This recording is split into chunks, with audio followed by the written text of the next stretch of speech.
हम MHI 110 के most important and highly probable questions कर रहे थे, जिसका एक पार्ट हम ऑलरेडी कर चुके हैं। उस पार्ट का लिंक आपको डिस्क्रिप्शन में मिल जाएगा। आप पहले उसे देखिए, क्योंकि आधे क्वेश्चंस हम उसमें कवर कर चुके थे, बाकी आधों को हम इसमें कवर करने वाले हैं। अब चलिए बिना समय की बर्बादी करते हुए क्लास को स्टार्ट करते हैं। सबसे पहले आ जाता है क्वेश्चन नंबर 11। प्राचीन भारतीय साहित्यिक ग्रंथों में पाटलिपुत्र के उल्लेखों का विश्लेषण कीजिए।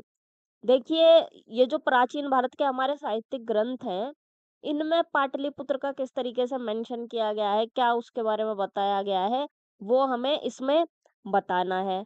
देखिए, जो पाटलिपुत्र था, पहले तो ये मगध महाजनपद की राजधानी रहा, उसके बाद ये मौर्य साम्राज्य की राजधानी रहा, तो इस वजह से ये काफी फेमस था। तो इसीलिए जो ये जो इसका महत्व था, ऐतिहासिक महत्व, इसका ये नगरीय महत्व, इसका डिस्क्रिप्शन हमें किस-किस चीज़ों में मिलता है, कौन-कौन से ग्रंथों में मिलता है? बौद्ध में, जैन ग्रंथों में, प्रशासनिक ग्रंथों में, महाकाव्यों में और यात्रा वृत्तांतों में या फिर विदेशी यात्रियों के विवरणों में। ठीक है? इन सारी चीज़ों में हमें मिलता है इसका विवरण। तो देखो, ये जो पाटलिपुत्र था, इसका मैं पहले आपको एक ब्रीफ इंट्रोडक्शन दे देती हूँ। तो पाटलिपुत्र क्या है? अभी आज का जो पटना है ना, वही पहले पाटलिपुत्र था, और उसके थोड़े आसपास का क्षेत्र और मिला लो, वो सारा मिला करके पहले पाटलिपुत्र था। ठीक है? और ये प्राचीन भारत का एक मेजर पॉलिटिकल और एडमिनिस्ट्रेटिव सेंटर था। ठीक है? जिसने कई सदियों तक भारतीय इतिहास को काफी ज्यादा इन्फ्लुएंस किया था। सबसे पहले बात करते हैं बौद्ध साहित्य में इसका कैसे उल्लेख किया गया है। तो देखो, बौद्ध ग्रंथों में ना पाटलिपुत्र का मेंशन एक उभरते हुए इम्पोर्टेंट नगर के रूप में किया गया है। ठीक है? अभी इसके स्टार्टिंग के फेज के बारे में बताया, अभी ये बिल्कुल डेवलप नहीं हुआ, स्टार्टिंग के फेज के बारे में बताया गया है इसमें। ठीक है? खासकर देखो किस में बताया गया है, एक तो दीघ निकाय में और एक महापरिनिब्बाण या फिर महापरिनिर्वाण सूत्र में। तो इन दोनों में बताया गया है। और क्या बताते हैं ये वाले ग्रंथ इसके बारे में? तो इन ग्रंथों में पाटलिपुत्र को एक ऐसे नगर के रूप में दर्शाया गया है, दिखाया गया है, जो फ्यूचर में काफी ज्यादा शक्तिशाली और समृद्ध बनने वाला था, यानी कि स्टार्टिंग के बारे में बताया गया है। और बाद में अशोक के समय इसका इम्पोर्टेंस क्या हो गया था, और भी ज्यादा बढ़ गया था। ठीक है? यानी कि बौद्ध साहित्य में हमें पाटलिपुत्र के विकास के प्रारंभिक झलक मिलती है। ठीक है? जब इसका विकास हो रहा था, उसका जो प्रारंभिक वाला हिस्सा है, तब की झलक हमें इसमें से मिलती है। अब देखते हैं जैन साहित्य में इसका किस तरीके से किया गया है उल्लेख। तो इसमें क्या इम्पोर्टेंस है? पहली बात तो जैन ग्रंथों का। तो जैन ग्रंथों में ना क्या पता चलता है कि नगर में जैन धर्म की जो एक्टिविटीज थी वो हुआ करती थी। ठीक है? और महावीर के जो फॉलोअर्स थे, उनका यहाँ पर काफी ज्यादा इन्फ्लुएंस था। और ये जो पाटलिपुत्र था वो क्या था? धार्मिक सहिष्णुता का केंद्र था। धार्मिक सहिष्णुता क्या होती है वो मैंने आपको पहले ही बता रखा है। और देखो, इससे हमें ये पता चलता है जैन ग्रंथों से कि पाटलिपुत्र ना सिर्फ एक राजनीतिक राजधानी नहीं था कि यहाँ सिर्फ राजधानी है और प्रशासन वगैरह उधर से चलाया जा रहा है, सिर्फ इतना ही नहीं है, बल्कि रिलीजियस एक्टिविटीज का भी इम्पोर्टेंट सेंटर ये था। जैन ग्रंथों से हमें ये पता चलता है इसके बारे में। अब अर्थशास्त्र और प्रशासनिक ग्रंथों में देखते हैं कि क्या बताया गया है। एक तो देखो, ये अर्थशास्त्र जो है सबसे इम्पोर्टेंट सोर्स है इसके लिए, इसके बारे में जानने के लिए। ठीक है? कौटिल्य का जो अर्थशास्त्र है, ये हमें नगर प्रशासन के बारे में डिटेल्ड इंफॉर्मेशन देता है, एकदम डिटेल में। क्या-क्या बताया गया है इसमें?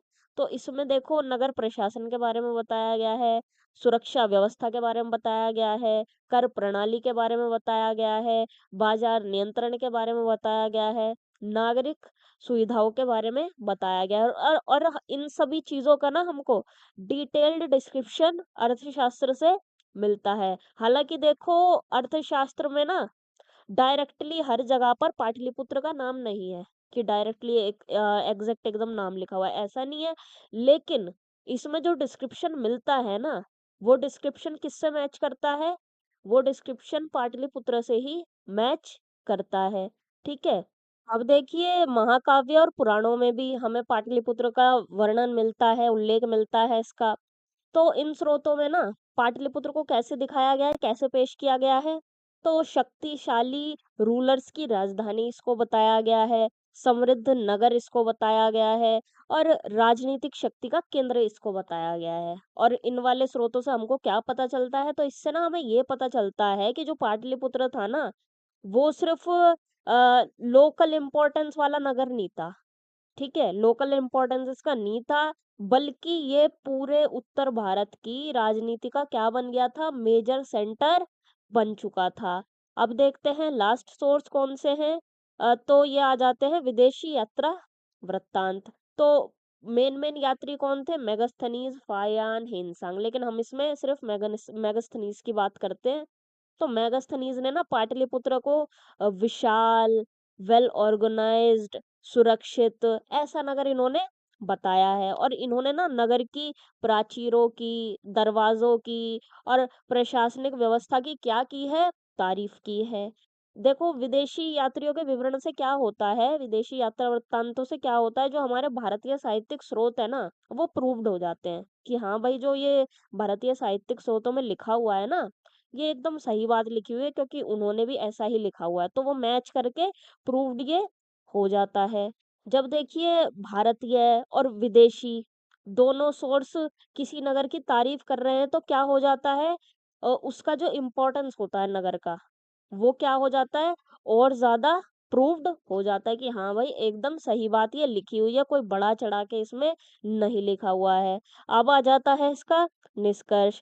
तो प्राचीन भारतीय साहित्यिक ग्रंथों में पाटलिपुत्र का डिपिक्शन एक पावरफुल राजनीतिक राजधानी, धार्मिक सहिष्णुता के केंद्र, समृद्ध आर्थिक नगर और विकसित प्रशासनिक व्यवस्था वाले महानगर के रूप में मिलता है।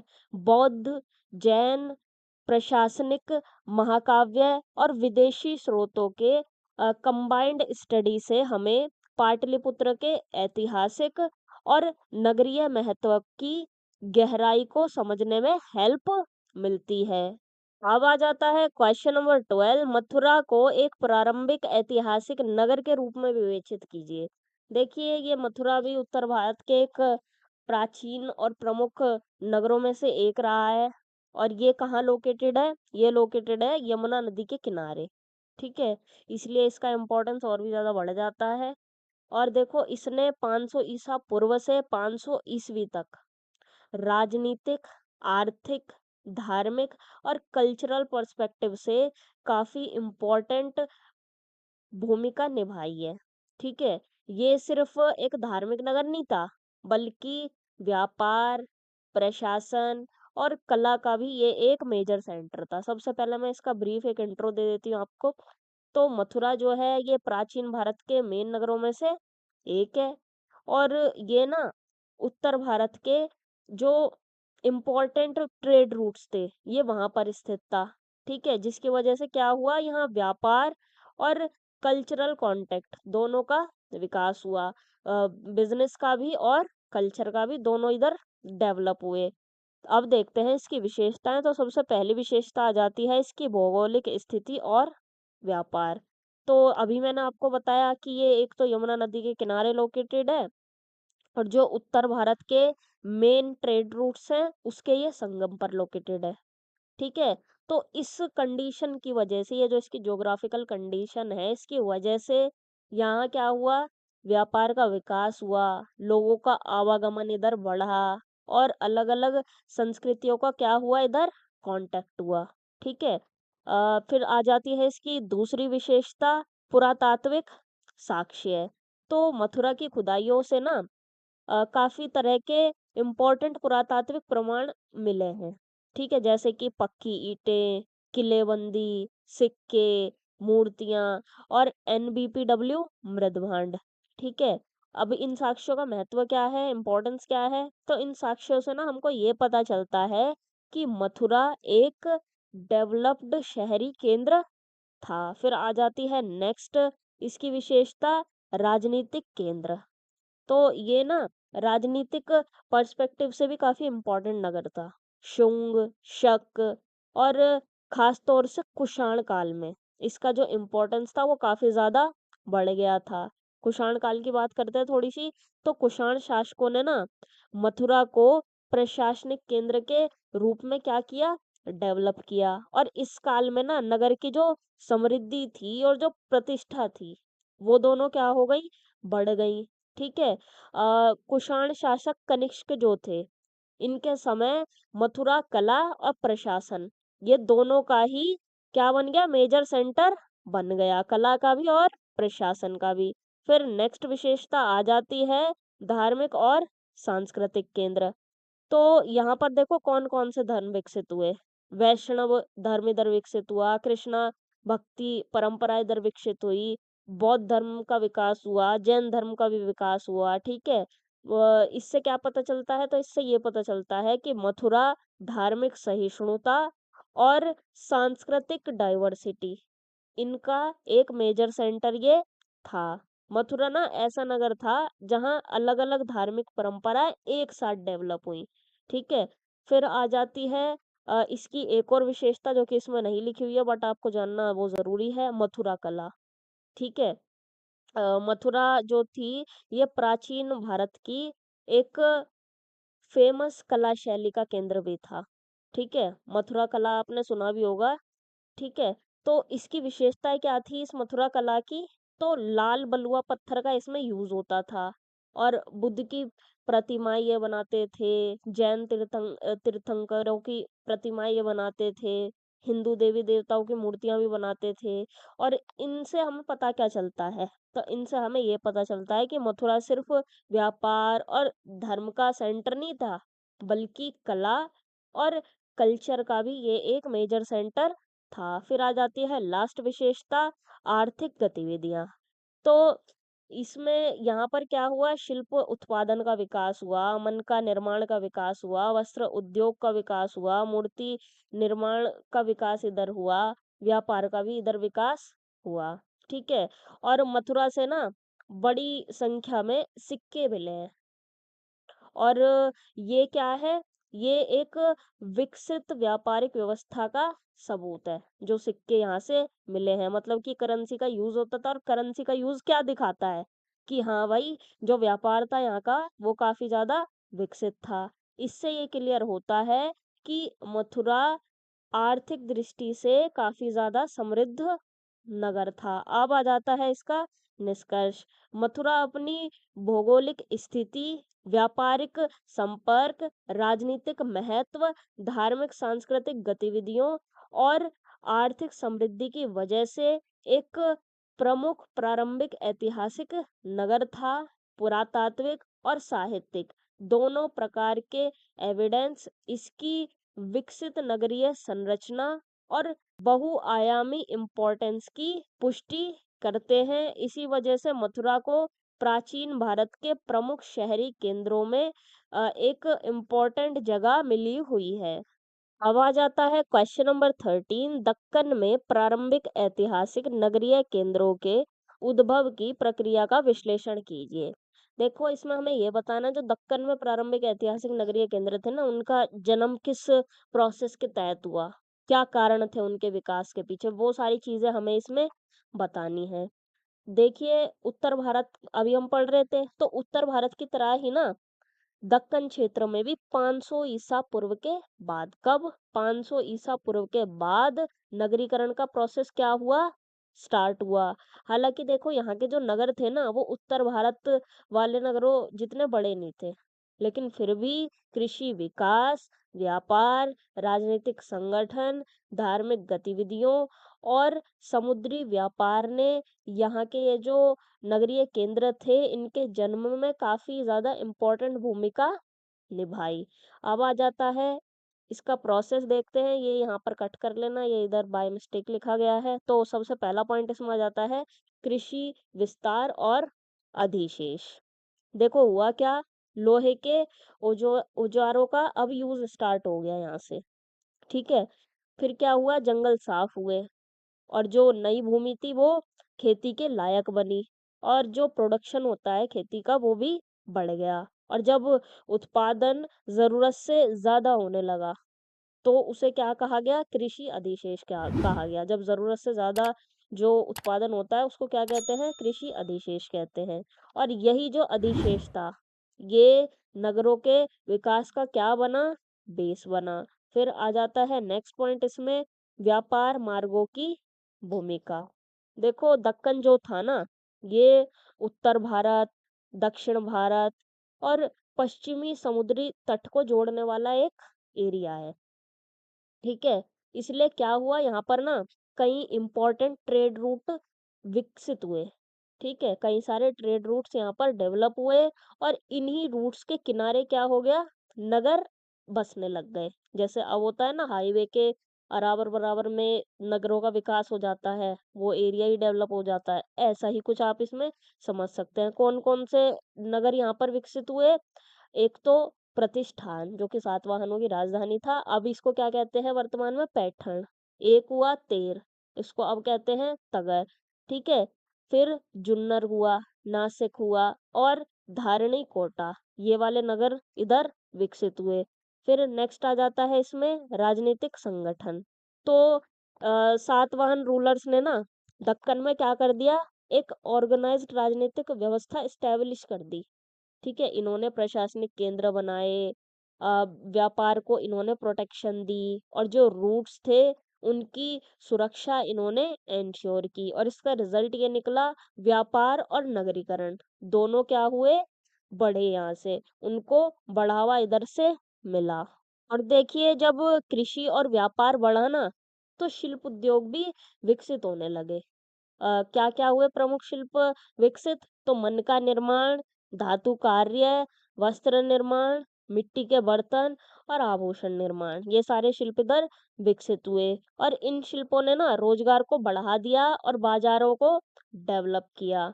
और व्यापार के विस्तार के साथ ना जो सिक्के थे, उन सिक्कों का यूज भी बढ़ गया। लेन देन किस में होने लगा? मुद्रा में होने लगा, सिक्कों का यूज होने लगा। इससे जो इकोनॉमिक एक्टिविटीज थी वो क्या हो गई? और ज्यादा मजबूत हो गई। यानी कि देखो, नगर सिर्फ किसानों से नहीं बने थे, बल्कि कारीगरों, व्यापारियों और शिल्पकारों ने भी इन्हें डेवलप किया। फिर नेक्स्ट आ जाता है धार्मिक केंद्र। तो दक्कन में ना धर्म ने भी नगरीकरण को काफी ज्यादा बढ़ावा दिया। कौन कौन से प्रमुख स्थल थे दक्कन में? तो अमरावती, नागार्जुन कोंडा, नासिक और कार्ले। यहाँ पर क्या डेवलप हुए? तो स्तूप, विहार और चैत्य। तो इन धार्मिक स्थलों पर ना बड़ी संख्या में लोग आते थे और यात्रियों, व्यापारियों और भिक्षुओं के आवाजाही से, मतलब इनका जो आना जाना लगा रहता था, इस आने जाने से क्या हुआ? यहाँ पर आसपास में क्या हुए? नगर डेवलप हुए। और कार्ले और नासिक की जो गुफाएं थी, वो सिर्फ एक धार्मिक स्थल नहीं थी, बल्कि ट्रेड रूट से भी ये जुड़ी हुई थी। फिर आ जाता है लास्ट, बंदरगाह नगर। तो ये दक्कन के नगरीकरण का सबसे ज्यादा इंटरेस्टिंग एक फैक्टर है। ठीक है? प्रमुख बंदरगाह यहाँ पर कौन कौन से थे? तो भृगु, कच्छ, जो भरूच भी जिसको कहा जाता है, कल्याण और सोपारा। ठीक है? ये मेन बंदरगाह थे। और इनका इम्पोर्टेंस क्या था? तो ये जो बंदरगाह थे, ये रोमन साम्राज्य से और पश्चिमी एशिया से, ठीक है, किस किस से? रोमन साम्राज्य से और पश्चिमी एशिया से जुड़े हुए थे। क्या व्यापार यहाँ पर होता था? तो भारत से मसाले, वस्त्र, मनके, हाथी दांत, ये सब एक्सपोर्ट किए जाते थे। ठीक है? और समुद्री व्यापार से भारी आर्थिक समृद्धि इस क्षेत्र में आई, दक्कन के क्षेत्र में। और बंदरगाह नगर क्या हुए? तेजी से डेवलप हुए। अब आ जाता है इसका निष्कर्ष। तो दक्कन में प्रारंभिक ऐतिहासिक नगरीय केंद्रों का उद्भव यानी कि जन्म, कृषि अधिशेष, व्यापारिक मार्गों, सातवाहन शासन, शिल्प उत्पादन, धार्मिक गतिविधियों और समुद्री व्यापार के संयुक्त प्रभाव का रिजल्ट था। इन नगरों ने दक्कन क्षेत्र के आर्थिक, सामाजिक और सांस्कृतिक डेवलपमेंट को नई डायरेक्शन दी और भारतीय नगरीकरण की जो प्रक्रिया थी उसमें काफी इम्पोर्टेंट कंट्रीब्यूशन दिया। अब आ जाता है क्वेश्चन नंबर 14। दक्षिण भारत के प्रारंभिक ऐतिहासिक नगरों की प्रमुख विशेषताओं की विवेचना कीजिए। सिंपल सा क्वेश्चन है ये, कोई इसमें ट्विस्ट नहीं है। देखो दक्षिण भारत में ना लगभग 300 ईसा पूर्व से 300 या फिर 500 ईस्वी तक, ये ईसा पूर्व है और ये ईस्वी है। दोनों मैंने इसमें ईस्वी में क्यों लिखे हुए हैं, तो कहीं कहीं पर 300 ईस्वी लिखा हुआ है और कहीं कहीं पर 500 ईस्वी, इसलिए मैंने दोनों ही इधर लिख दिए हैं। तो इस टाइमलाइन के बीच क्या हुआ, तमिलनाडु, आंध्र प्रदेश, कर्नाटक और केरल में ना कई नगर उभरे, जो कि व्यापार, प्रशासन, धर्म और कल्चर के मेजर सेंटर ये बने। खास रूप से समुद्री व्यापार और बंदरगाह नगरों की वजह से दक्षिण भारत के नगरों का जो डेवलपमेंट है वो काफी तेजी से हो पाया। ठीक है, किसकी वजह से, समुद्री व्यापार की वजह से और बंदरगाह नगरों की वजह से। विशेषताएं पूछी हैं तो अब विशेषताओं को देखते हैं। तो सबसे पहली विशेषता आ जाती है व्यापार और बंदरगाह नगरों का विकास। तो देखो दक्षिण भारत के नगरों की सबसे इम्पोर्टेंट विशेषता क्या है, उनका व्यापारिक स्वरूप। ठीक है, ये सबसे इम्पोर्टेंट इनकी विशेषता है। प्रमुख बंदरगाह नगर कौन कौन से थे इधर, तो पहला तो था पुहार, जिसको कावेरी पट्टनम भी कहते हैं। फिर दूसरा था मुजिरिस या फिर मुसीरी, दोनों वर्ड मैंने लिख दिए हैं, गूगल पर भी दो वर्ड लिखे हुए थे। और अरिकामेडु और तोंडी, ये थे यहाँ के मेन बंदरगाह नगर। इनका इम्पोर्टेंस क्या था, तो ये नगर ना समुद्री व्यापार के मेजर सेंटर थे, समुद्री व्यापार इधर से होता था। इनके जरिए व्यापार होता था, किस किस से होता था व्यापार, तो रोमन साम्राज्य से होता था, पश्चिमी एशिया से होता था और दक्षिण पूर्व एशिया से होता था। क्या यहाँ से एक्सपोर्ट किया जाता था, तो यहाँ से मसाले एक्सपोर्ट किए जाते थे, मोती एक्सपोर्ट किए जाते थे, हाथी दांत एक्सपोर्ट किए जाते थे और कपड़े एक्सपोर्ट इधर से किए जाते थे। फिर आ जाती है दूसरी विशेषता, कृषि आधार और ग्रामीण शहरी संबंध। देखो जो कोई भी नगर होता है ना, वो अकेले डेवलप नहीं हो सकता, उसके पीछे ग्रामीण क्षेत्र का भी कंट्रीब्यूशन होता है। तो हुआ क्या, दक्षिण भारत में ना कृषि उत्पादन उत्पादन जो था वो बढ़ गया। कृषि अधिशेष ने नगरों को भोजन और संसाधन प्रोवाइड कराए। ठीक है, इसका रिजल्ट क्या निकला, गांव और नगर के बीच एक मजबूत इकोनॉमिक रिलेशन क्या हो गया, डेवलप हो गया। ठीक है, गांव देखो प्रोडक्शन करते थे और नगर व्यापार करते थे और प्रशासन का काम करते थे। ठीक है, नगर क्या करते थे, व्यापार और प्रशासन चलाते थे और गांव प्रोडक्शन करते थे। दोनों ये क्या थे, गांव और शहर यहाँ के एक दूसरे पर डिपेंड करते थे। फिर आ जाती है तीसरी विशेषता, राजनीतिक एवं प्रशासनिक केंद्र। तो दक्षिण भारत में ना कई नगर राजनीतिक केंद्र भी थे और यहाँ पर मेन राजवंश कौन कौन से थे, तो चोल, चेर और पांड्य, ये यहाँ के मेन राजवंश थे। और इनकी भूमिका क्या थी, तो इन राज्यों ने ना नगरों को प्रशासनिक केंद्र के रूप में डेवलप किया। ठीक है, यहाँ से शासन और राजस्व व्यवस्था चलाई जाती थी। ठीक है, कई नगर क्षेत्रीय राजधानी और प्रशासनिक केंद्र के रूप में डेवलप हुए। ठीक है, क्षेत्रीय राजधानी और प्रशासनिक केंद्र के रूप में डेवलप हुए। चौथी विशेषता आ जाती है शिल्प उत्पादन और बाजार। तो दक्षिण भारत के नगर ना सिर्फ व्यापारिक नहीं थे, बल्कि शिल्प उत्पादन के भी ये मेजर सेंटर थे। मेन उद्योग कौन कौन से थे इधर, तो वस्त्र निर्माण, मनका निर्माण, धातु कार्य और मिट्टी के बर्तन। अब बाजार व्यवस्था पर बात करते हैं यहाँ की, तो नगरों में ना ऑर्गेनाइज्ड बाजार डेवलप हुए और सिक्कों का यूज भी काफी बड़े लेवल पर होने लगा। इससे नगर की आर्थिक समृद्धि और व्यापारिक गतिविधियों का हमको पता चलता है। ठीक है, कि भाई वो जो नगर होगा वो क्या होगा, आर्थिक रूप से समृद्ध होगा और जो बिजनेस एक्टिविटीज थी यहाँ पर होती होगी, क्योंकि करेंसी का यूज हो रहा है। अभी मैंने आपको पीछे ही काफी बार बता दिया था कि सिक्कों का यूज हमें क्या सिग्नल देता है। ठीक है, देखो जहाँ उत्पादन होगा वहाँ बाजार होगा और जहाँ बाजार होगा ना वहाँ नगरों का डेवलपमेंट होगा। फिर नेक्स्ट विशेषता आ जाती है धार्मिक और सांस्कृतिक गतिविधियां। दक्षिण भारत के नगर ना धार्मिक और सांस्कृतिक जीवन के भी सेंटर थे। यहाँ कौन कौन सी परंपराएं विकसित हुई, तो बौद्ध धर्म, जैन धर्म और जो लोकल धार्मिक परंपराएं थी वो इधर डेवलप हुई।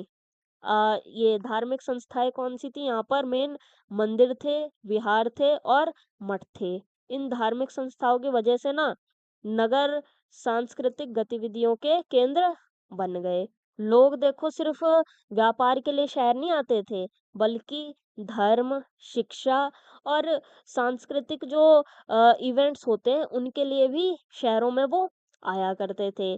फिर लास्ट विशेषता आ जाती है नगर संरचना। देखो दक्षिण भारत के जो नगर थे वो वेल ऑर्गेनाइज्ड रूप से डेवलप हुए थे, ठीक है। इनमें क्या क्या होता था, तो आवासीय क्षेत्र होता था, बाजार होते थे, धार्मिक स्थल होते थे और प्रशासनिक भवन इधर होते थे।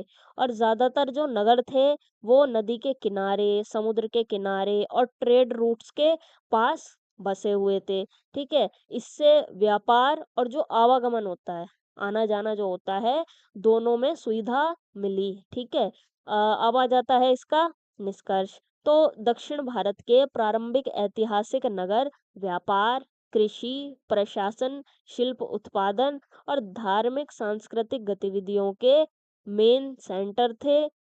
विशेष रूप से बंदरगाह नगरों ने क्षेत्रीय और अंतरराष्ट्रीय व्यापार को बढ़ावा दिया, जिससे दक्षिण भारत के नगर आर्थिक और सांस्कृतिक पर्सपेक्टिव से काफी ज्यादा समृद्ध बने। इसी वजह से ये नगर भारतीय नगरीकरण के इतिहास में एक खास जगह रखते हैं। अब आ जाता है क्वेश्चन नंबर 15, कांचीपुरम। कांची की नगरीय विशेषताओं का विस्तृत विवरण दीजिए। नगरीय विशेषता हमें इसकी बतानी है। देखिए दक्षिण भारत के जो प्रारंभिक ऐतिहासिक नगर है ना, उन नगरों में कांचीपुरम की एक काफी खास जगह है। और ये कहाँ पर स्थित है वर्तमान में, तमिलनाडु में। तमिलनाडु का ही एक प्राचीन नगर था, जिसको कभी कभी क्या कहा जाता है, दक्षिण भारत की वाराणसी इसको कहा जाता है। कांचीपुरम देखिए सिर्फ एक धार्मिक नगर ही नहीं था, बल्कि राजनीतिक, सांस्कृतिक, शैक्षिक और आर्थिक गतिविधियों का भी ये एक इम्पोर्टेंट केंद्र था। अब बात करते हैं इसकी विशेषताओं के ऊपर। तो सबसे पहली विशेषता इसकी आ जाती है भौगोलिक स्थिति और व्यापार। ये देखो जो ट्रेड रूट्स थे ना और जो समुद्री बंदरगाहें थी, ये उनके पास लोकेटेड था कांचीपुरम। इसका फायदा क्या हुआ इस भौगोलिक स्थिति का, तो यहाँ पर जो व्यापार था उसको बढ़ावा मिला, लोगों का जो आवागमन था वो बढ़ा और जो अलग अलग कल्चर्स थे उनका आपस में कांटेक्ट हुआ। फिर नेक्स्ट आ जाती है विशेषता राजनीतिक केंद्र। तो कांचीपुरम जो था ना वो पल्लव रूलर्स की राजधानी था, और राजधानी होने की वजह से यहाँ पर प्रशासनिक भवन, राजमहल, सैनिक छावनियां, किलेबंदी ये सब क्या हुई, डेवलप हुई। फिर नेक्स्ट आ जाती है धार्मिक और सांस्कृतिक केंद्र। तो कांचीपुरम की सबसे फेमस पहचान क्या है, उसका जो धार्मिक इम्पोर्टेंस है वो है। यहाँ कौन कौन से धर्म डेवलप हुए, तो हिंदू धर्म, बौद्ध धर्म और जैन धर्म। मेन जो धार्मिक संस्थाएं थी वो क्या थी, तो मंदिर, विहार और जैन संस्थाएं, ये यहाँ की मेन धार्मिक संस्थाएं थी। और देखो जो शैव धर्म था, ठीक है, शैव और वैष्णव परंपराएं थी, सॉरी शैव धर्म नहीं, शैव परंपरा, ये इसका मेजर सेंटर बन गया था। इसका मतलब है कि कांचीपुरम जो था वो धार्मिक सहिष्णुता और डाइवर्सिटी का एक्सीलेंट एग्जाम्पल था। फिर नेक्स्ट आ जाती है शैक्षणिक महत्व, नेक्स्ट विशेषता। तो कांचीपुरम प्राचीन दक्षिण भारत का मेन एजुकेशन सेंटर भी था। क्या क्या पढ़ाया जाता था यहाँ पर, तो धर्मशास्त्र, दर्शन यानी कि फिलॉसफी, साहित्य, काव्य और व्याकरण, ये सब इधर पढ़ाया जाता था। और देश के ना अलग अलग हिस्सों से स्टूडेंट्स यहाँ पर स्टडी करने आया करते थे। फिर नेक्स्ट विशेषता आ जाती है आर्थिक गतिविधियां, ठीक है। कांचीपुरम जो था वो आर्थिक पर्सपेक्टिव से भी काफी ज्यादा समृद्ध नगर था। आर्थिक कार्य क्या-क्या होते थे यहाँ पर मेन, तो रेशमी वस्त्र निर्माण, रेशमी यानी सिल्क, कारीगरी, व्यापार, बाजार व्यवस्था, ये यहाँ पर कार्य हुआ करते थे। और कांचीपुरम ना खास तौर से अपनी रेशमी वस्त्रों के लिए काफ़ी फ़ेमस था, आज भी है, जो कि इससे ना नगर को देखो आर्थिक समृद्धि और शिल्प कौशल का हमको पता चलता है। ये सब चीज़ों को पढ़ कर के इससे हमें इसकी आर्थिक समृद्धि का और जो शिल्प वाली इनकी स्किल्स हैं उनका हमको पता चलता है। फिर आ जाती है लास्ट विशेषता इसकी, नगर संरचना। तो इसकी जो नगर योजना थी वो भी काफ़ी ज़्यादा डेवलप्ड थी। यहाँ पर नगर को अलग-अलग पार्ट्स में बाँटा गया था, आवासीय क्षेत्र को अलग, धार्मिक परिसर को अलग, बाज़ार क्षेत्र को अलग और प्रशासनिक क्षेत्र को अलग-अलग बाँटा गया था, ठीक है? इससे पता चलता है कि नगर जो थे वो वेल ऑर्गेनाइज़्ड तरीके से डेवलप किए गए थे। यानी कांचीपुरम सिर्फ़ एक रैंडम बस्ती नहीं था, बल्कि एक वेल ऑर्गेनाइज़्ड शहरी केंद्र था। अब आ जाता है इसका निष्कर्ष। तो कांचीपुरम दक्षिण भारत का एक काफ़ी इम्पोर्टेंट प्रारंभिक ऐतिहासिक नगर था। इसकी राजनीतिक भूमिका, धार्मिक महत्व, शैक्षिक प्रतिष्ठा, आर्थिक समृद्धि और सुव्यवस्थित नगरीय संरचना इसे दक्षिण भारत के प्रमुख नगरीय केंद्रों में एक खास जगह दिलाती है। इसी वजह से कांचीपुरम को दक्षिण भारतीय सभ्यता और नगरीकरण का एक महत्वपूर्ण सिंबल माना जाता है। देखिए, ये क्लास अगर आपको हेल्पफुल लग रही है तो वीडियो को लाइक कर दीजिए, अपने दोस्तों के साथ शेयर कीजिए और चैनल को भी सब्सक्राइब कर लीजिए, क्योंकि एमएचआई के बाकी सब्जेक्ट की भी ऐसी ही एग्जाम ओरिएंटेड क्लासेस आपको यहीं पर मिलने वाली है। अब चलिए आगे बढ़ते हैं। अब आ जाता है क्वेश्चन नंबर 16, प्रारंभिक मध्य काल में नगरीकरण के पैटर्न का विश्लेषण कीजिए। सबसे पहली बात आ जाती है कि ये नगरीकरण का पैटर्न क्या होता है। देखो, अगर किसी पीरियड में ना नगरों की संख्या में और उसके काम में और उसके इम्पोर्टेंस में बदलाव आ जाए, तो उस बदलाव को हम क्या कहेंगे? हम कहेंगे कि ये ना उस पीरियड का नगरीकरण का पैटर्न है या फिर नगरीकरण का स्वरूप है। क्लियर? नगरीकरण का पैटर्न क्या होता है? अब देखो, ये हमें किस पीरियड का बताना है? हमें बताना है प्रारंभिक मध्य काल का, जो कि कब से कब तक का है? 600 से 1200 ईस्वी तक का है। अब देखो हुआ क्या, गुप्त काल के बाद ना नए राजवंशों का उदय हुआ और जो भूमि अनुदान की प्रथा थी उसमें बढ़ोतरी हुई, कृषि का विस्तार हुआ, ठीक है, खेती बाड़ी भी बढ़ गई और जो बिजनेस एक्टिविटीज थी उनमें भी बदलाव आया। और ये जो मैंने आपको रीजंस बताए अभी, प्रथा में बढ़ोतरी, कृषि का विस्तार होना, बिजनेस एक्टिविटीज में बदलाव आना, इन सभी रीजंस की वजह से नगरों की संख्या, उनकी भूमिका और उनका जो स्वरूप था वो क्या हो गया? बदलने लग गया। और इसी बदलते हुए स्वरूप को हम क्या कहते हैं? नगरीकरण का पैटर्न कहते हैं। सबसे पहला पॉइंट इसमें आ जाता है राजनीतिक और प्रशासनिक नगरों का विकास। देखो, प्रारंभिक मध्यकाल में ना कई सारे नए राजवंश उभरे या फिर इनका उदय हुआ। कौन-कौन से उभरे? तो पाल, प्रतिहार, राष्ट्रकूट, चोल, चालुक्य, ये सारे राजवंश का उदय हुआ, ठीक है? और इन राजवंशों ने ना नई राजधानियां और नए प्रशासनिक केंद्र एस्टेब्लिश किए। ओके, और रिजल्ट क्या निकला? कई नगर जो थे वो डेवलप्ड हुए और शासन और प्रशासन के केंद्र वो बन गए। नेक्स्ट पॉइंट इसमें आ जाता है धार्मिक केंद्रों का नगरीकरण। देखो हुआ क्या ना, मंदिरों, मठों और तीर्थ स्थलों के आसपास क्या होने लग गया? नगरों का डेवलपमेंट होने लग गया उनके आसपास। क्यों? देखो, क्योंकि वहां पर श्रद्धालु आते थे, व्यापारी आते थे, कारीगर उधर बसते थे, शिक्षा और संस्कृति का डेवलपमेंट उधर होता था। और देखो, कई जो मंदिर नगर थे वो सिर्फ पूजा के केंद्र नहीं रहे, बल्कि आर्थिक और सामाजिक एक्टिविटीज़ के भी वो केंद्र बन गए। देखो जहाँ ज़्यादा लोग आएँगे, वहाँ बाज़ार भी बनेंगे और धीरे-धीरे क्या होगा, नगर विकसित होगा। नेक्स्ट पॉइंट इसमें आ जाता है व्यापार और बाज़ार केंद्र। देखो प्रारंभिक मध्यकाल में ना, जो व्यापार था, वो पूरी तरीके से खत्म नहीं हुआ था, बल्कि लोकल और रीजनल व्यापार काफ़ी ज़्यादा एक्टिव था। क्या-क्या डेवलप हुआ? तो हाट, मंडियाँ, बाज़ार, बंदरगाह नगर ये सब डेवलप हुए। ये देखो व्यापारिक गतिविधियों के क्या बन गए? प्रमुख केंद्र ये बन गए, मेजर सेंटर ये बन गए।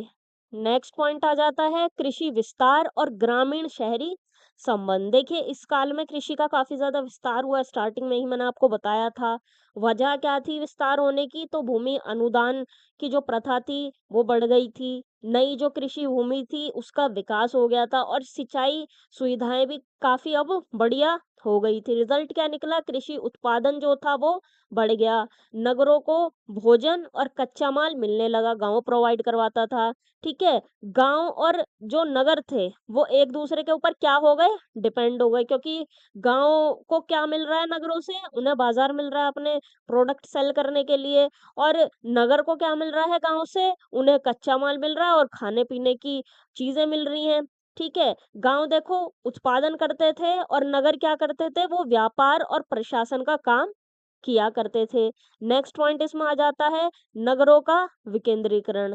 देखिए पहले क्या था, प्राचीन काल में जो कुछ बड़े नगर थे, उन्हीं का ही दबदबा हुआ करता था। लेकिन अब क्या होने लगा, प्रारंभिक मध्यकाल में जो छोटे और जो मीडियम साइज के नगर थे, उनकी संख्या अब बढ़ने लगी। रिजल्ट ये निकला कि जो नगरीकरण था, वो ज़्यादा व्यापक हो गया और विकेंद्रीकृत हो गया। अब किसी एक ही का दबदबा नहीं रहने लगा, अब जो दबदबा था वो बँट गया, शक्ति बँट गई, विकेंद्रीकृत हो गई। अब सिर्फ़ बड़े नगर ही इम्पोर्टेंट नहीं थे, बल्कि छोटे-छोटे नगर भी प्रशासनिक, धार्मिक और आर्थिक सेंटर बनने लगे। लास्ट पॉइंट आ जाता है सामाजिक और सांस्कृतिक परिवर्तन। देखिए इस पीरियड में ना, नगरों का जो सामाजिक जीवन था, वो भी डेवलप हुआ। नगरों में कौन-कौन रहते थे?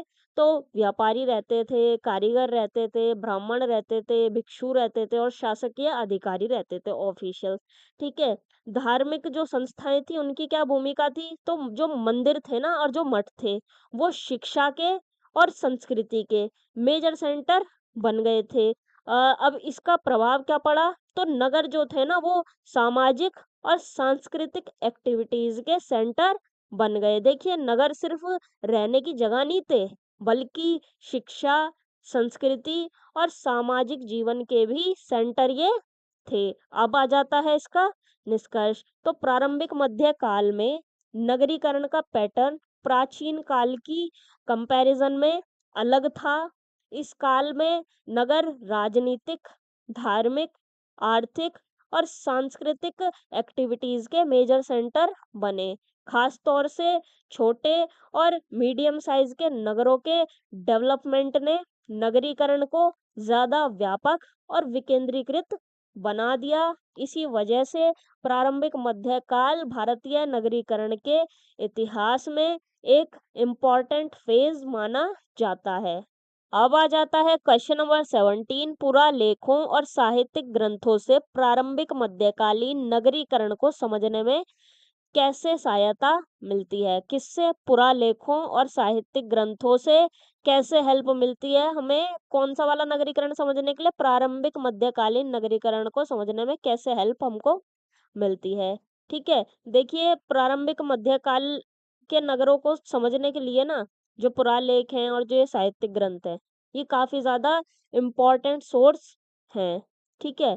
इन सोर्सेस की हेल्प से हमें नगरों के सामाजिक, आर्थिक, प्रशासनिक और सांस्कृतिक जीवन जो है उसकी इंफॉर्मेशन हमको इनसे मिलती है। सबसे पहले हम पुरालेखों को समझते हैं कि ये हमें क्या बताते हैं। तो इसमें पहला पॉइंट आ जाता है नगर, कस्बों, बाजारों और बंदरगाहों की जानकारी। देखिए काफी सारे शिलालेखों में और ताम्रपत्रों में नगरों के नाम हमको मिलते हैं और इनसे हमें पता क्या चलता है?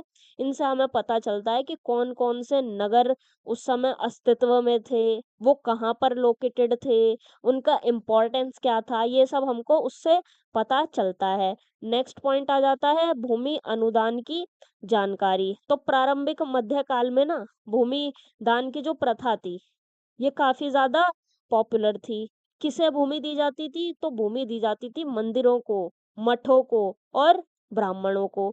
इससे हमें पता क्या चलता है? तो इससे हमें ये पता चलता है कि नगरों के डेवलपमेंट में धार्मिक संस्थाओं की क्या भूमिका थी? क्या उन्होंने अपना रोल निभाया? देखो, जहाँ भूमि और रिसोर्सेज़ मिलेंगे, वहाँ पर लोगों की जो बसाहट है, वो बढ़ेगी और धीरे-धीरे क्या होंगे? नगर डेवलप होंगे। नेक्स्ट पॉइंट इसमें आ जाता है व्यापार और कर व्यवस्था की जानकारी। देखो, पुरालेखों में ना ये मिलता है क्या-क्या व्यापारियों का उल्लेख हमको मिलता है उसमें, शिल्पकारों का उल्लेख हमें उसमें मिलता है और टैक्सेस का उल्लेख हमें मिलता है, रेवेन्यू का उल्लेख हमें उससे मिलता है और फिर इस सब को पढ़ के क्या पता चलता है हमको कि भई उस समय की आर्थिक गतिविधियाँ कितनी ज़्यादा डेवलप थी। ओके। देखो, अगर किसी अभिलेख में बाज़ार का मेंशन है, तो उससे क्या क्लियर होता है? उससे ये क्लियर होता है कि वहाँ ना बिज़नेस एक्टिविटीज़ होती थी। नेक्स्ट इसमें आ जाता है प्रशासनिक व्यवस्था की जानकारी। तो पुरालेखों में ना अलग-अलग अधिकारियों के और जो लोकल रूलर्स हैं, उनका भी मेंशन हमें इसमें मिलता है। इससे हमें पता क्या चलता है? इससे हमें पता चलता है नगर के प्रशासन के बारे में, शासन व्यवस्था के बारे में, स्थानीय संस्था यानी कि लोकल ऑर्गेनाइजेशंस के बारे में, ये सब हमको उससे पता चलता है। यानी पुरालेख हमें नगरों की प्रशासनिक स्ट्रक्चर को समझने में काफ़ी ज़्यादा हेल्प करते हैं। अब समझते हैं कि साहित्यिक ग्रंथ हमको क्या बताते हैं। सबसे पहला पॉइंट इसमें आ जाता है नगर जीवन का डिपिक्शन। देखो, साहित्यिक ग्रंथों में ना नगरों की जो डेली लाइफ होती है, उसका डिस्क्रिप्शन मिलता है और क्या इन्फॉर्मेशन हमको मिलती है इससे? लोगों के जीवन की इन्फॉर्मेशन मिलती है, सामाजिक संबंध की इन्फॉर्मेशन मिलती है, इकोनॉमिक एक्टिविटीज़ की इन्फॉर्मेशन मिलती है और कल्चरल प्रोग्राम्स की इन्फॉर्मेशन हमको मिलती है, ठीक है?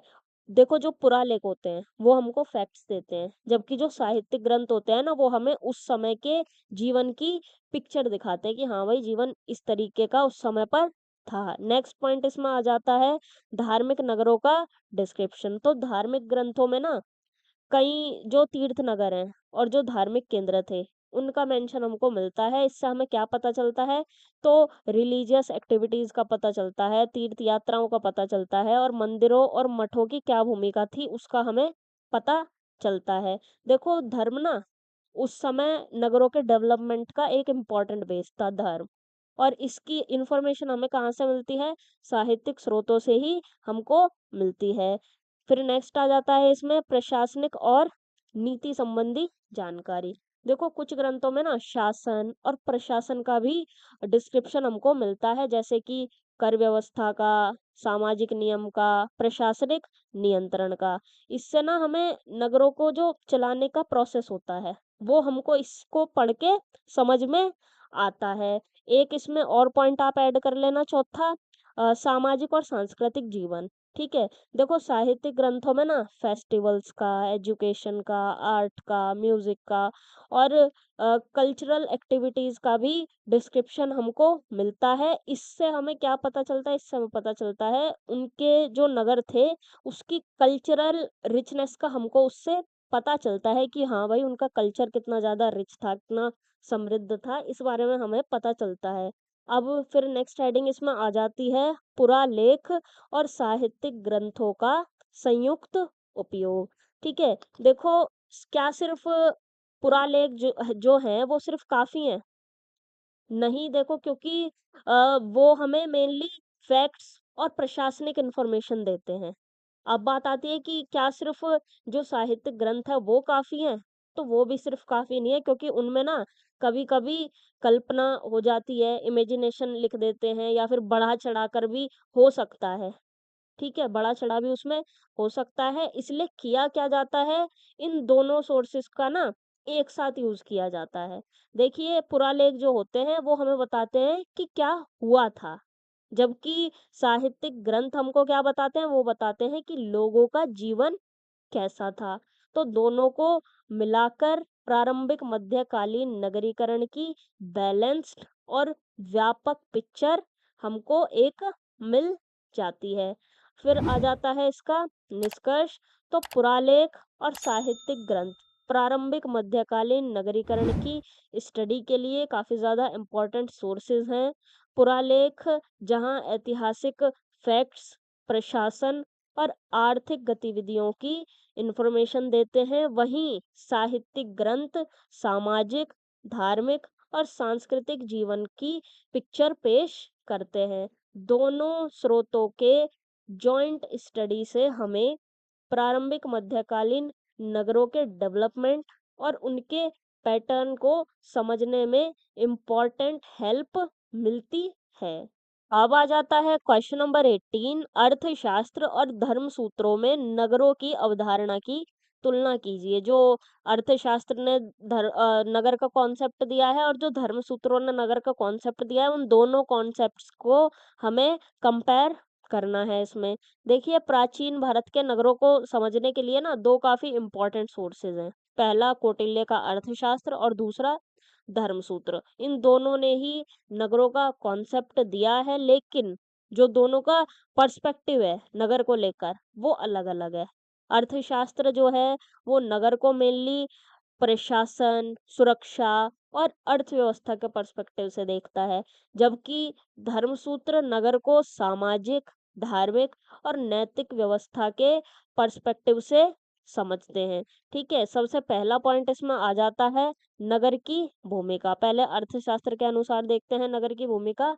तो कौटिल्य ने ना नगर को राज्य की शक्ति बताया है और प्रशासन का केंद्र बताया है।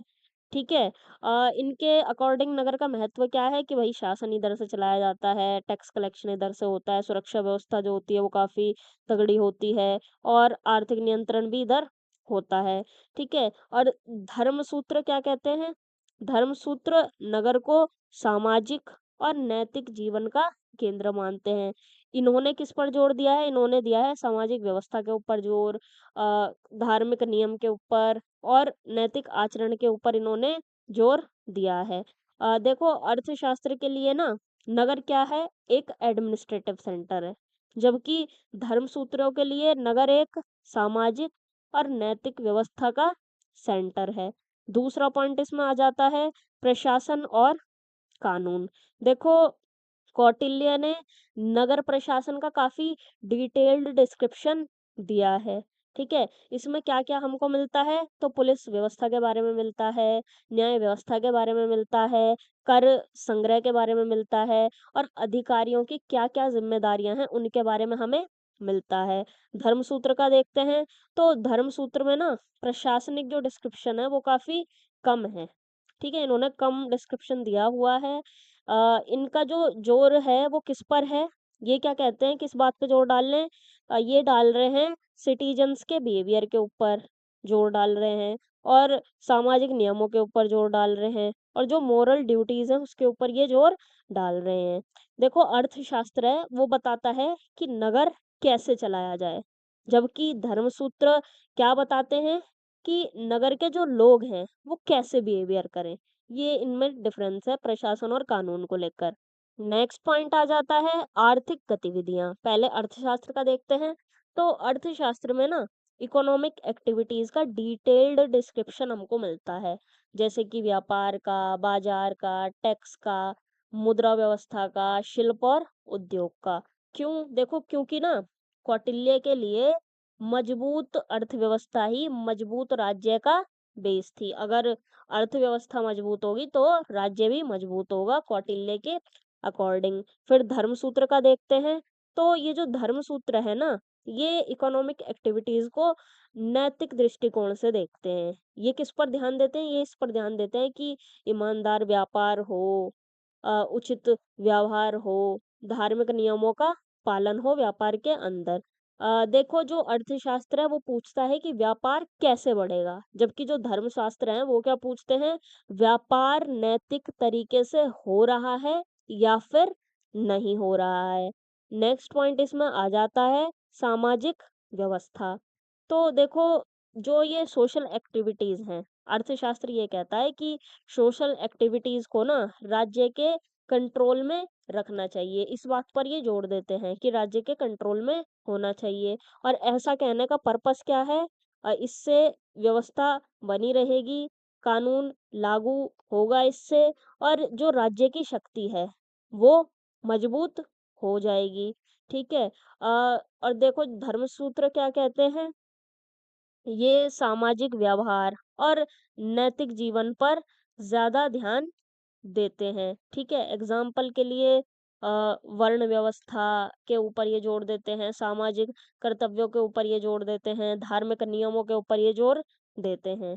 जो अर्थशास्त्र है वो व्यवस्था को बनाए रखना चाहता है कि हाँ भाई व्यवस्था बनी रहनी चाहिए, जबकि धर्म सूत्र आइडियल सोसाइटी बनाना चाहते हैं। ठीक है। नेक्स्ट पॉइंट इसमें आ जाता है सुरक्षा व्यवस्था। पहले अर्थशास्त्र का देखेंगे तो नगर सुरक्षा का भी डिटेल्ड डिस्क्रिप्शन अर्थशास्त्र देता है। इसमें क्या क्या शामिल किया गया है, तो दुर्ग निर्माण, किलाबंदी, ठीक है, प्राचीर, पुलिस व्यवस्था और इंटेलिजेंस सिस्टम का। ठीक है।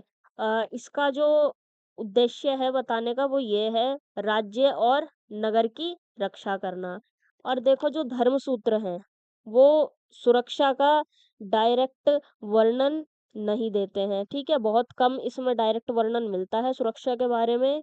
इनका विश्वास है कि अगर समाज नैतिक और डिसिप्लिन्ड होगा तो व्यवस्था अपना आप ही बनी रहेगी, बनाने की जरूरत नहीं पड़ेगी। देखो जो अर्थशास्त्र है वो देता है बाहरी सुरक्षा के ऊपर जोर, जबकि जो धर्म सूत्र है वो देता है आंतरिक अनुशासन पर जोर। ठीक है। ये डिफरेंस है सुरक्षा को लेकर इन दोनों में। अब आ जाता है इसका निष्कर्ष। तो अर्थशास्त्र और धर्म सूत्र दोनों नगरों का कॉन्सेप्ट पेश करते हैं, लेकिन इन दोनों का जो दृष्टिकोण है वो अलग अलग है। अर्थशास्त्र नगर को प्रशासनिक, आर्थिक और सुरक्षा केंद्र के रूप में देखता है, जबकि धर्मसूत्र नगर को सामाजिक, धार्मिक और नैतिक व्यवस्था के केंद्र के रूप में पेश करते हैं। दोनों सोर्सेस के जॉइंट स्टडी से हमें प्राचीन भारतीय नगर जीवन की व्यापक और बैलेंस्ड समझ मिलती है। अब आ जाता है क्वेश्चन नंबर 19। प्राचीन भारत के बंदरगाह नगरों की भूमिका और विशेषताओं का विश्लेषण कीजिए। बंदरगाह नगरों की भूमिका और विशेषता बतानी है, कौन से वाले टाइम के, प्राचीन भारत वाले बंदरगाह नगरों के। सबसे पहली बात यह आ जाती है बंदरगाह नगर होते क्या हैं। तो ये वो वाले नगर होते हैं जो समुद्र के या फिर नदी के किनारे लोकेटेड होते हैं, और जहाँ पर जहाजों का आना जाना होता है और व्यापार भी इधर होता है। तो इन्हीं नगरों को क्या कहा जाएगा, इन्हें कहा जाएगा बंदरगाह नगर या फिर पोर्ट सिटीज इनको कहा जाएगा। अब आते हैं इसके आंसर पर। तो देखो प्राचीन भारत में ना कुछ नगर ऐसे भी थे जो समुद्र के किनारे और नदियों के मुहाने पर डेवलप हुए, और भारत के ये व्यापारिक जीवन की क्या बन गए थे, बैकबोन ये बन गए थे, और इन्हें ही हम क्या कहते हैं, बंदरगाह नगर कहते हैं। ठीक है। कुछ प्राचीन भारत के बंदरगाह नगर का मैं आपको नाम बता देती हूँ, याद आप कर लेना। भृगु कच्छ जिसको भड़ोच भी कहा जाता है, सोपारा, कल्याण, ताम्रलिप्ति, अरिकामेडु और कावेरी पट्टनम। ठीक है। अब आते हैं इसके पहले पॉइंट पर। पहला पॉइंट आ जाता है व्यापारिक केंद्र के रूप में बंदरगाह नगरों की भूमिका। ठीक है। तो ये देखो हुआ क्या था इधर, इन नगरों के जरिए ना भारत का जो विदेशी व्यापार था वो इधर से संचालित किया जाता था। ठीक है। उसको इधर से चलाया जाता था। और किन किन चीजों का व्यापार होता था, तो मसाले का, वस्त्र का, रत्न का, हाथी दांत का, धातुओं का और खुशबूदार पदार्थों का। रिजल्ट क्या निकला ये सब का, तो रिजल्ट ये निकला भारत की जो आर्थिक समृद्धि थी उसमें बढ़ोतरी हुई। और जो ये नगर थे ना ये समुद्री और स्थल जो रूट होते हैं, ठीक है, स्थल मार्गों को जोड़ने वाले ये क्या बन गए थे, सेंटर ये बन गए थे। हुआ क्या, ये नगर समुद्री रूट्स और जो आंतरिक स्थल रूट्स जो होते हैं, ठीक है, अंदर वाले, उनको ये जोड़ते थे, उन रूट्स को आपस में, ठीक है। और देश के अलग अलग हिस्सों से जो आने वाला माल था वो इधर पहुंचता था इन बंदरगाह नगर में, और फिर यहाँ से विदेशों में वो भेजा जाता था। इससे क्या हुआ, राष्ट्रीय और अंतर्राष्ट्रीय व्यापार दोनों को बढ़ावा मिला। देखिए बंदरगाह नगर ना उस टाइम के ट्रांजिट हब थे, जहां देश और विदेश का जो व्यापार था वो मिलकर चलाया जाता था। अब आ जाता है नेक्स्ट पॉइंट इसमें, इसकी भौगोलिक स्थिति। तो ज्यादातर बंदरगाह नगरों की जो स्थिति थी वो कैसी थी, काफी ज्यादा अनुकूल थी, ठीक है, फेवरेबल थी। कहाँ लोकेटेड थे ये, समुद्र के किनारे और नदियों के मुहाने पर। इसका फायदा क्या हुआ, जहाजों का जो आना जाना था, आवागमन जो था वो आसान हो जाता था। एग्जाम्पल हैं इसके भृगु कच्छ, सौपारा और ताम्र लिप्ति। रिजल्ट ये निकला कि नगर क्या हुए, और ज्यादा तेजी से डेवलप हुए। देखो जहाँ परिवहन की जो सुविधा होती है वो अच्छी होती है ना, वहाँ व्यापार भी तेजी से बढ़ता है। नेक्स्ट पॉइंट इसमें आ जाता है नगर संरचना। तो बंदरगाह नगर ना वेल ऑर्गेनाइज्ड रूप से डेवलप्ड थे, ठीक है। इनमें क्या क्या होता था, तो गोदाम होता था, बाजार होते थे, आवासीय क्षेत्र होता था, प्रशासनिक भवन होते थे, जहाजों के ठहरने की सुविधा भी इधर होती थी, ठीक है। व्यापारिक गतिविधियों को यहाँ पर स्मूथली चलाया जाता था, ठीक है, स्मूथली चलाने में इधर हेल्प मिला करती थी। नेक्स्ट पॉइंट आ जाता है सांस्कृतिक आदान प्रदान। देखो हुआ क्या, इन नगरों में ना ये जो बंदरगाह नगर थे यहाँ पर विदेशी व्यापारी, नाविक, नाव चलाने वाले और यात्री ये आया करते थे। और इसका रिजल्ट ये निकला, जो काफी सारी संस्कृतियां थी उनका आपस में कांटेक्ट हुआ।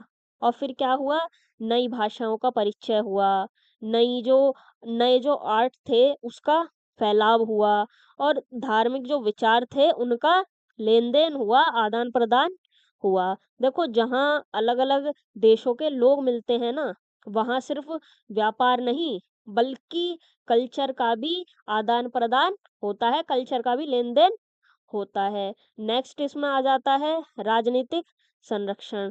तो बंदरगाह नगर जो थे ये सिर्फ एक व्यापारिक केंद्र नहीं थे, यहाँ पर राज्य का भी इम्पोर्टेंस था। यहाँ से उनको कर मिलता था, टैक्स रेवेन्यू इधर से मिलता था उनको, सुरक्षा व्यवस्था ये दिया करते थे इधर, ठीक है। शासक इन नगरों को एक खास प्रोटेक्शन दिया करते थे, क्योंकि टैक्स वगैरह रेवेन्यू इधर से उनको मिल रहा है। देखो व्यापार से जितनी ज्यादा इनकम होगी, राज्य भी उतना ही ज्यादा पावरफुल बनेगा। फिर इसमें आ जाता है लास्ट पॉइंट, पुरातात्विक साक्ष्य। तो बंदरगाह नगरों के इम्पोर्टेंस की जो पुष्टि है वो किससे होती है, पुरातात्विक सबूतों से होती है, ठीक है। क्या मिला है, तो विदेशी सिक्के मिले हैं, रोमन एम्फोरा मिला है, गोदामों के अवशेष मिले हैं, और व्यापारिक सामग्री, व्यापारिक चीजें इधर से मिली हैं। इन सभी चीजों से पता क्या चलता है, इनसे पता चलता है कि इन नगरों के इंटरनेशनल ट्रेड रिलेशंस काफी ज्यादा मजबूत थे। देखो अगर किसी नगर से रोम के सिक्के मिलते हैं, रोमन सिक्के मिलते हैं, तो ये इस बात का सबूत है कि उसका जो संबंध था वो रोमन व्यापारियों से था। अब आ जाता है इसका निष्कर्ष। तो प्राचीन भारत के बंदरगाह नगर आर्थिक समृद्धि, विदेशी व्यापार, सांस्कृतिक संपर्क और नगरीय विकास के मेजर सेंटर थे। इन्होंने भारत को विश्व व्यापार नेटवर्क से जोड़ने में इम्पोर्टेंट रोल निभाया, और भारतीय सभ्यता के आर्थिक और सांस्कृतिक विस्तार में खास कंट्रीब्यूशन दिया। अब आ जाता है लास्ट क्वेश्चन, क्वेश्चन नंबर 2020। तो शिशुपालगढ़, प्रतिष्ठान, अमरावती नगरों को प्रारंभिक ऐतिहासिक नगरीय केंद्र के रूप में विवेचित कीजिए। इन तीनों नगरों के बारे में हमको बताना है और ये क्या थे, प्रारंभिक ऐतिहासिक नगरीय केंद्र ये थे। देखो प्रारंभिक ऐतिहासिक काल में ना, जो कि कब से कब तक का है, 600 ईसा पूर्व से 300 ईस्वी तक का है। तो इस पीरियड में ना भारत के अलग-अलग क्षेत्रों में कई सारे इम्पोर्टेंट नगर डेवलप हुए और इन नगरों ने प्रशासन, व्यापार, शिल्प, धर्म और संस्कृति के डेवलपमेंट में काफ़ी इम्पोर्टेंट भूमिका निभाई, ठीक है? और शिशुपालगढ़, प्रतिष्ठान और अमरावती ऐसे ही 3 प्रमुख नगरीय केंद्र थे, जो अपने-अपने क्षेत्र में एक खास पहचान ये रखते थे। इन नगरों की स्टडी से हमें क्या समझ आता है? तो ये जो स्टडी है, ये हमें इस चीज़ में हेल्प करती है कि प्रारंभिक भारत में जो नगरीकरण था ना, वो सेम नहीं था। वो बल्कि अलग-अलग एरिया में, अलग-अलग पैटर्न में डेवलप हुआ था। ये हमें एक इसकी जो भारतीय नगरीकरण की जो बहुआयामी प्रक्रिया है, ठीक है? मल्टी डायमेंशनल जो प्रोसेस है, वो हमें दिखाता है इसकी स्टडी। सबसे पहले हम बात करते हैं शिशुपालगढ़ की, जो कि एक किलेबंद प्रशासनिक नगर था। ठीक है? ये नगर देखो प्रेज़ेंट ओडिशा में लोकेटेड था। जो अब का ओडिशा है ना, उसमें ये लोकेटेड था और इसकी सबसे बड़ी ख़ासियत क्या थी, वो थी इसकी मज़बूत किलेबंदी। ठीक है? काफ़ी मज़बूत इधर किलेबंदी हो रखी थी। और पुरातात्विक जो एविडेंस है, वो हमें इसके बारे में क्या बताते हैं, तो विशाल प्राचीरों के बारे में बताते हैं, सुरक्षा द्वार के बारे में बताते हैं, सिक्योरिटी गेट और नियोजित जो नगर संरचना थी इसकी, उसके बारे में हमें बताते हैं। इससे हमें क्या पता चलता है? इससे हमें ये पता चलता है कि ये जो नगर था ना, वो प्रशासन और सुरक्षा के नज़रिए से काफ़ी ज़्यादा इम्पोर्टेंट था। यहाँ कौन-कौन सी एक्टिविटीज़ हुआ करती थी? तो प्रशासन इधर से चलाया जाता था, शिल्प उत्पादन इधर होता था और व्यापार भी इधर होता था। देखिए अगर किसी नगर के चारों ओर मजबूत दीवारें बनाई जाएँ, प्राचीरें, तो इसका क्या मतलब है? इसका ये मतलब है कि वो नगर ना राजनीतिक और प्रशासनिक दृष्टि से काफ़ी ज़्यादा इम्पोर्टेंट था। अब प्रतिष्ठान की बात करते हैं जिसको अब पैठन कहा जाता है, एक व्यापारिक और राजनीतिक केंद्र। तो देखो ये कहाँ पे लोकेटेड था, तो ये था गोदावरी नदी के किनारे, ठीक है? इसका इम्पोर्टेंस क्यों बढ़ा? तो इसका इम्पोर्टेंस इसलिए बढ़ा क्योंकि ये सातवाहन रूलर्स की राजधानी था। ठीक है? और प्रतिष्ठान ना उत्तर और दक्षिण भारत को जोड़ने वाले जो ट्रेड रूट्स थे, ठीक है? उत्तर और दक्षिण भारत को जोड़ने वाला जो ट्रेड रूट था, वहाँ पर ये लोकेटेड था, जिससे इसका इम्पोर्टेंस और भी ज़्यादा बढ़ गया था, व्यापारिक नज़रिए से, ठीक है? यहाँ क्या डेवलप हुआ? तो बाज़ार हुआ, शिल्प उद्योग डेवलप हुआ, सिक्कों का चलन इधर चला। सिक्कों का चलन क्या दर्शाता है हमें, वो मैंने आपको पीछे कई बार बता दिया है। और आंतरिक और विदेशी व्यापार इधर डेवलप हुआ। रिजल्ट ये निकला कि ये नगर आर्थिक समृद्धि का मेजर सेंटर बन गया। अब अमरावती की बात करते हैं, एक धार्मिक और सांस्कृतिक नगर। तो ये कहाँ पर लोकेटेड था? तो ये ना आंध्र प्रदेश में कृष्णा नदी के किनारे पर लोकेटेड था। इसकी मेन पहचान क्या थी? इसकी मेन पहचान थी, ये बौद्ध धर्म का एक इम्पोर्टेंट सेंटर था। जैसे हम हिंदुओं का तीर्थ स्थल होता है ना, सॉरी, तो उसी तरीके से ये बौद्धों का तीर्थ स्थल आप इसको मान सकते हैं। यहाँ क्या-क्या डेवलप हुआ? तो स्तूप, विहार, मूर्ति कला, स्थापत्य कला, ये सब इधर डेवलप हुए। रिजल्ट क्या निकला? रिजल्ट ये निकला कि अमरावती धार्मिक और कल्चरल एक्टिविटीज का मेजर सेंटर बन गया। देखो जिस तरह से नालंदा एजुकेशन का सेंटर था ना, उसी तरीके से अमरावती बौद्ध धर्म और आर्ट का मेजर सेंटर था। अब इनका कंपैरिजन देख लेते हैं। तो शिशुपालगढ़ का स्वरूप कैसा था? ये किलेबंद नगर था। और प्रतिष्ठान का स्वरूप कैसा था? ये व्यापारिक और राजनीतिक नगर था। अमरावती धार्मिक नगर था। विशेषता क्या थी? तो ये सुरक्षा और प्रशासन काफ़ी इसकी बढ़िया थी। यहाँ पर व्यापार और शासन बढ़िया था। ये ट्रेड रूट पर स्थित था ना, लोकेटेड था। उत्तर भारत और दक्षिण भारत के ट्रेड रूट के जुड़ाव पर ये स्थित था। फिर ये अमरावती जो था, ये धर्म, कला और व्यापार के लिए फेमस था। ठीक है, भौगोलिक स्थिति कैसी थी? तो ये आंतरिक क्षेत्र में था और ये दोनों नदी के किनारे पर थे। प्रतिष्ठान गोदावरी नदी के किनारे पर था और अमरावती कृष्णा नदी के किनारे पर था। एक्टिविटीज क्या क्या होती थी यहाँ पर? तो यहाँ पर प्रशासन और शिल्प की एक्टिविटी होती थी। यहाँ पर प्रतिष्ठान में व्यापार, शिल्प और शासन, ये एक्टिविटीज होती थी। और अमरावती में धर्म, शिल्प और व्यापार की एक्टिविटीज हुआ करती थी। अब आ जाता है इसका निष्कर्ष। तो शिशुपालगढ़, प्रतिष्ठान और अमरावती प्रारंभिक ऐतिहासिक काल के इम्पोर्टेंट नगरीय केंद्र थे। इन नगरों ने प्रशासन, व्यापार, शिल्प, धर्म और संस्कृति के डेवलपमेंट में इम्पोर्टेंट कंट्रीब्यूशन दिया और भारतीय नगरीकरण की मल्टी डायमेंशनल नेचर को इन्होंने क्लियर किया कि हाँ भाई, हर जगह अलग-अलग नगरीकरण का पैटर्न था और इसी वजह से ये नगर प्रारंभिक भारतीय नगरीकरण के एक्सीलेंट एग्जाम्पल माने जाते हैं। तो यहाँ पर MHI 110 हो जाता है आपका कंप्लीट। मैं आशा करती हूँ कि सभी क्वेश्चंस आपको बहुत अच्छे से समझ आ गए होंगे, लेकिन फिर भी आपका कोई डाउट रह गया हो तो आप कमेंट सेक्शन में पूछ सकते हैं या फिर आप टेलीग्राम ग्रुप में भी अपना डाउट क्लियर कर सकते हैं। और अभी रुको, वीडियो छोड़कर मत भागना, आप ही के काम की बात है, वो सुनकर जाओ। तो ये पीपीटी की पीडीएफ आपको कहाँ से मिलेगी? ये मिलेगी आपको टेलीग्राम चैनल से। उसका लिंक आपको डिस्क्रिप्शन में मिल जाएगा। और ये तो देखो मैंने समराइज वे में लिखा हुआ है सारा। इसके डिटेल्ड नोट्स आपको कहाँ से मिलेंगे? तो इसके डिटेल्ड नोट्स भी आपको टेलीग्राम चैनल से ही मिलेंगे। फाइल सेक्शन से आप डाउनलोड कर लेना। ओके, और टेलीग्राम चैनल को भी आप सब्सक्राइब कर लेना, क्योंकि वहां पर भी हम वैल्यूएबल पीडीएफ MHI की अपलोड करते रहते हैं। और ऑल द बेस्ट आप सभी को। MHI 110 का एग्जाम आप बहुत अच्छे से करिएगा। और आंसर राइटिंग वाली वीडियो आप देखना चाहते हैं तो आप देख सकते हैं, उसका लिंक भी आपको डिस्क्रिप्शन में ही मिल जाएगा।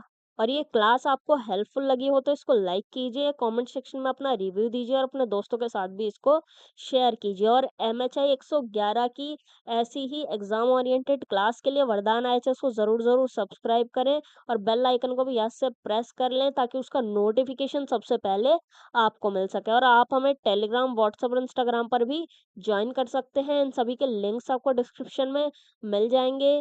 मिलते हैं MHI 111 के वीडियो में। तब तक के लिए स्वस्थ रहिए, पढ़ते रहिए। जय हिंद, जय भारत, राधे राधे।